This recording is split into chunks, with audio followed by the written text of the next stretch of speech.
Everyone, एक नए video में आपका स्वागत है। आइए देखते हैं कि कुछ इन तरीकों के सेंटेंसेस को इंग्लिश में कैसे बोलते हैं। जैसे कि क्या तुम्हें आटा गूंदना आता है? क्या उसे कंप्यूटर चलाना आता है? क्या उसे चेस खेलना आता था? क्या तुम्हें साइकिल चलानी आती है? सो गाइज, इसके रूल के अकॉर्डिंग सबसे पहले डू, डज या डिड, इन तीनों में से कोई एक हेल्पिंग वर्ब आती है सेंटेंस के सब्जेक्ट और टेंस के अकॉर्डिंग। अगर प्रेजेंट टेंस का सेंटेंस होता है और सिंगुलर सब्जेक्ट होता है तो डज हेल्पिंग वर्ब का इस्तेमाल होता है, जैसे कि डज शी, डज ही। और अगर प्रेजेंट टेंस के सेंटेंस में प्लूरल सब्जेक्ट होता है तो डू का इस्तेमाल होता है, जैसे कि do you, do we, do they, do I. और अगर पास्ट टेंस का सेंटेंस होता है तो सब्जेक्ट चाहे सिंगुलर हो या प्लूरल, डिड का ही यूज होता है।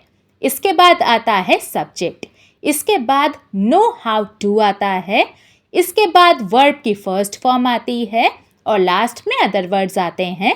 सेंटेंस में कुछ बच जाते हैं तो लिखते वक्त इस बात का ध्यान रखते हैं कि पूरे सेंटेंस को लिखने के बाद लास्ट में क्वेश्चन मार्क ज़रूर लगाते हैं, क्योंकि ये इंटेरोगेटिव यानी कि क्वेश्चन वाले सेंटेंसेस हैं। चलिए कुछ एग्जाम्पल्स देखिए जिससे आपको इसका मतलब बहुत अच्छे से समझ में आ जाए। क्या तुम्हें आटा गूंदना आता है? Do you know how to knead the dough? Do you know how to knead the dough? देखिए यहाँ पर रूल के अकॉर्डिंग स्टार्टिंग हुई है सेंटेंस की डू से, क्योंकि आई सब्जेक्ट है और प्रेजेंट टेंस का ये सेंटेंस है।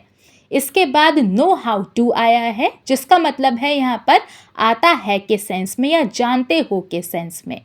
इसके बाद वर्ब की फर्स्ट फॉर्म आई है जो कि यहाँ पर है नीड, जिसका मतलब होता है गूंदना। इसके बाद द डो आया है, डो का मतलब होता है आटा और सेंटेंस कंप्लीट हो गया है। नेक्स्ट एग्जाम्पल है, क्या उसे कंप्यूटर चलाना आता है? Does he know how to operate a computer? Does he know how to operate a computer?